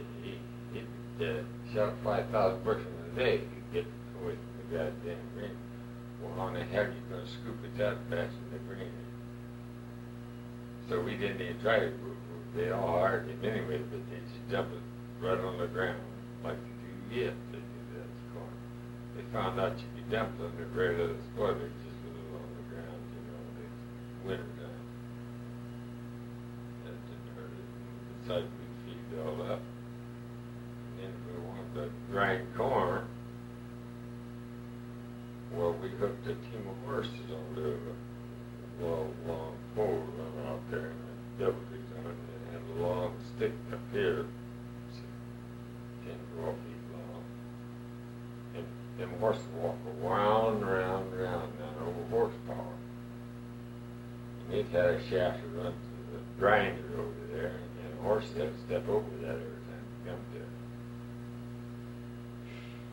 If you put a young horse on there, you didn't want to Triple with that thing.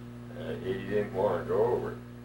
So the old horse, he was used to it, and he had to bring the young horse, you know, with the old horse first, but you're used to it. So if he didn't go, why, that pole hit him in the rear end and push him over, something else. And that thing was running, you know, you could see it. And once in a while, put one on there and he'd get around there, and of course he wouldn't go until the pole hit him, and then he'd get a hell of a lunge when he hit the end of his tugs. Bust out that big sweep thing that went out there, hit us hard. Then you have to stop putting one of them down there again. But we didn't use them horses like that on that very often, but once in a while we had to. Then we had old horses you could turn loose and holler wool at them once they stopped. Back in those days, though, you could go out there and hunting was pretty good out there then. Do what? Hunting and fishing, I say, was pretty good out there then. Oh, yeah. We thought we had them made. And then binders, that's another thing. Hell, your small grain goats, I don't care what you do. You cut an 8-foot swath, 8-foot binder. And that was thought that was a big sign, but it's a swath that they need. 4 horses onto it. And you run off with a bull wheel running on the ground, of course, with a roller chain on it. And we cut our grain. Of course, had himself knobbers on it, tied the bundle. It worked. Then she'd have them loose up there. And then you get them all cut. The whole field cut was 48 foot away. You had to go out there and shock the damn stuff up to get them to lay on the ground, get a rain on it. Well, you had to get it off the ground then. Well, it would just spoil. Then head laying in silt in the dirt where they sprout. So you have to go out there, and after you got it cut, you have to go out there and shock 48. And after you got it shocked, you go out there, thrash out of the shock, or if you was gonna be way on the tail end where you'd stack it. Have to haul in one bundle, take a hay rack full of bundle. And I suppose they shelled out quite a lot of it too. I didn't think about it that time.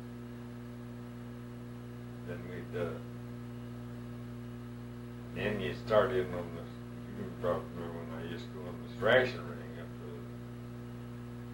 to, boy, Christ, if you gone hauling bundles all day long, 10 to 12 hours a day, come home, do up your own chores, throw your pants underneath the bed, kick them out on the other side, jump back into it. Start all over. Oh, I don't know. And damn farmers must have been tough. It used to work, does it, for sure. Well, I never got tired of it. In the wintertime, you either had to cut wood and fall again and get ready for winter, or you had to haul off some coal or something else. You had plenty around to burn. Then they come out them kerosene burner. I didn't have one of those cook stove where it was kerosene. Remember that? Rain. And then we had that two-burner oil stove. Boy, Christ, you turned that down low and go to bed. It's nice and warm in the house. In the morning you got up, we thought we had a real good bed. No wood to cut, no coal to haul, no ashes to carry off. That was really simple. Outside toilet. I think of the other time going to your bathroom and you see that bent pitch in the wall downstairs in the bathroom next to the washroom. It said, "Oh, Arkansas." No toilet sitting on it, hanging back a couple of chickens. I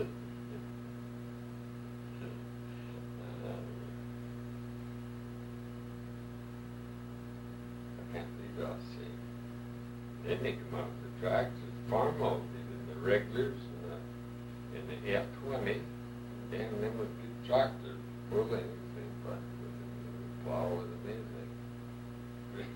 When I first came out, didn't even have power lift plow put on it. No cultivator for it. Old Washington up there, he came up with the big idea of cutting up one of them two-row cultivators and mounting them on to the side. It worked pretty good, too. Then they come out with it. Then, of course, everybody got discs with them. We didn't use horses much anymore. Then they come out with this two-row lister. That was really something. It was one damn lister I ever used. And I was a kid that went single row. Yeah. Now to go out there, see them pictures on the television, go out there with the big tractor. They don't even plow the ground anymore. Go out there and just dish that son of a bitch up, and they'll just boom in there that deep. Deeper than we ever plowed it, doesn't it? And they plow that up, and then they got a harrow behind the big disc, hit on top of it, just go hell mill. 160 acres and lap it up in a day. And next day he goes over on another 160 acres or whatever he's doing. Another guy pulls in there with a tractor and how many rows do you plant at a time? 10, 12. Yes, it's wide then. Fill up all that down. You have one of them things on the whole sack of grain. More than that, I'll bet. 100 pounds. I don't know, they hold a lot. And of course, a bushel of corn is planted on. Well, they planted that. Oh, they got fertilizer and everything right on there. Once over and salt fertilizer and everything to come up. Then after they get it all planted, then I ain't so damn sure they ain't got that now. They got the machinery out there, I don't know what the hell it is, I know that. I think they even spray the ground so the weeds don't. Probably. Some guy started that around Farmer, and I was up there, he put 160 acres of corn out there. But the corn was about that high, and the weed was showing up around out there, and he went out there and sprayed that damn thing, never even cultivated it all of a sudden. Made a couple hundred bushels a acre.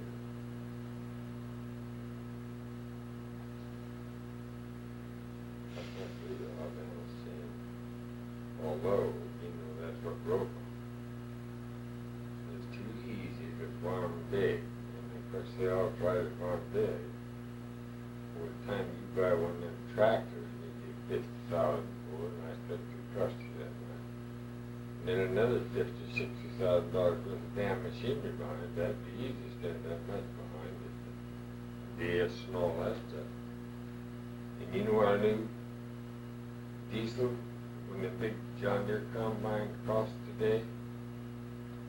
150,000. No, not quite that bad, but they're bad enough, 60-something thousand up there at White. You came by second-hand one for less than 45,000, 45,000. Whoa, Christ, if they had $65,000, they could bought the whole Nance County up there one day. And them tractors and all that machinery ain't gonna last you. I tried to tell Rich that. Hell, it depends. They weren't cheap either. He made money on his tractors after you said this 4 or 5 years. He was about $5,000 in 2 diesel. And he got about 6 or 7 more.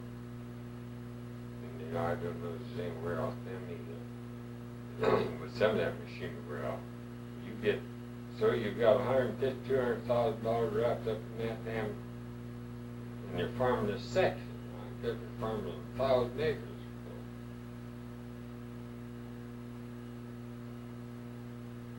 No way you're gonna make it, because you got all the gas and all that oil and trucking bills and all them expenses come out of that you like 30 cents out of the goddamn quarter. That's the way I would do it. That's the way around Robert Megan. He still raised old tractor. He did buy one. There was a gas tractor. An international, well,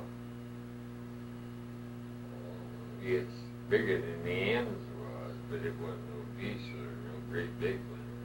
I don't know what the hell they call that. That big, that's as big as he needed. And then he got that self-propelled combine, but I think he called 13th. It's John Deere. International, but he said that's really a good combine. Well, hell, yes, it did. But he didn't go out and do custom work with it. He get $2,500 for it. He bought it secondhand, I'm going to say.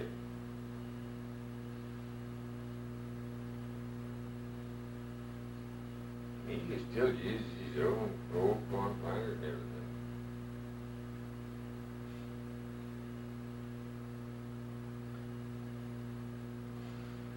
He raises about the same amount of hogs every year.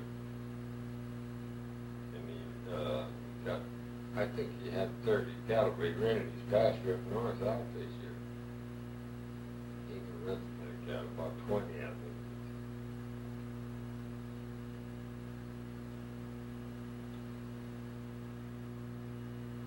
Well, like they said, they didn't even want to make more money. They said they didn't need to make more money. They said that just so they could make it expensive, spend it, not run behind. And I haven't been to Robert for God knows when. I know after the 2 or 3 years already, I've seen fields, I've seen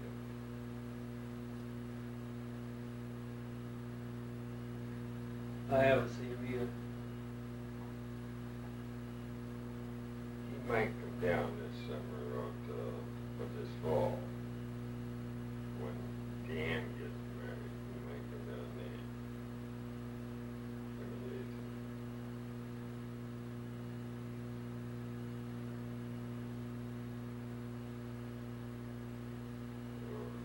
Betty tried to get Lisa to come down with her.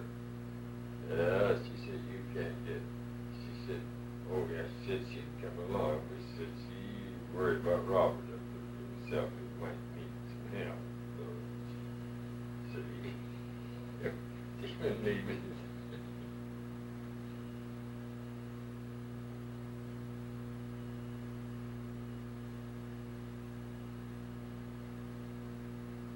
I know what I'd do if I see him.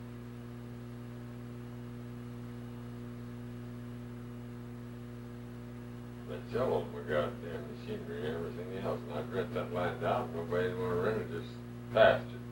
Let her run behind them. Exactly like that. And I'd get me a trigger home, a motor home, and I'd go fishing on the up on some lake for a week or two, and I got tired of that, I'd go down to another. I'd have a fair-sized boat, too.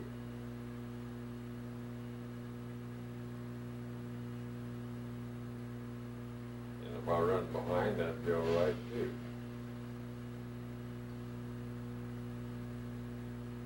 If Lisa and Robert are both very happy to die right sudden, like, you know,